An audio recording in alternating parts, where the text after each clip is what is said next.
I can't believe I'm even telling this story, but here we are. You know those moments when everything you've built falls apart because of something completely random? Like when the universe just decides to wreck everything. Yeah, that's what happened to me. I'm Mackenzie, 32, and I lost everything because my kid fell off a playground set. I remember exactly where I was when it all fell apart. Sitting at my desk at the insurance office, scrolling through TikTok between calls, when Mark's name popped up on my phone. Mark, my husband. The man I built my life with. The father of my 2 kids.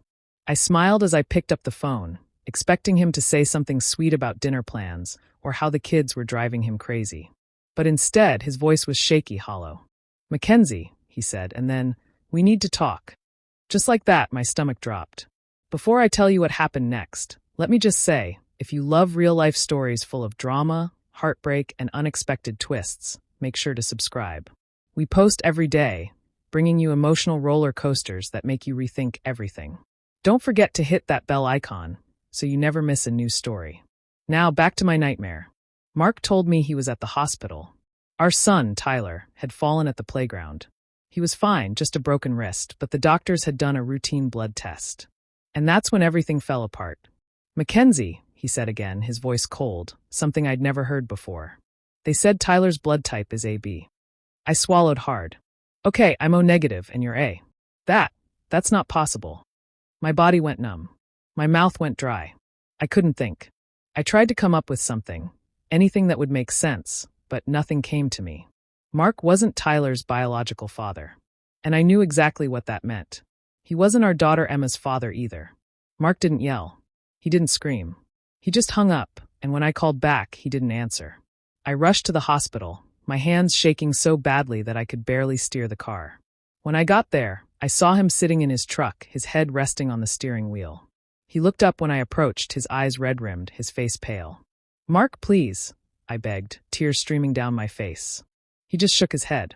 "How long, Mackenzie? How long have you known?" he asked. I opened my mouth to speak, but nothing came out. What could I say? That I had known from the beginning? That I had buried the truth so deep I almost convinced myself it didn't matter? He let out a hollow laugh, wiping his face. I was so damn proud, of being their dad, of being a good husband.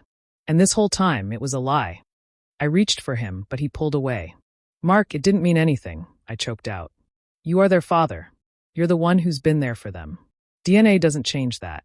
His eyes flashed with something I couldn't name. "DNA doesn't change it," he said, shaking his head, gripping the steering wheel so tight that his knuckles turned white. "So what, Mackenzie? I'm just supposed to pretend that the last 12 years of my life weren't built on a lie." I had no answer. And then, as if something inside him just broke, he let out a long, shaky breath. "I can't do this," he said. He put the truck in reverse, his movements slow and deliberate, as if he were trying to hold himself together. "Mark, please don't do this. Don't leave. We can fix this. We can work through this." He looked at me. His eyes were filled with something so raw it made my chest ache.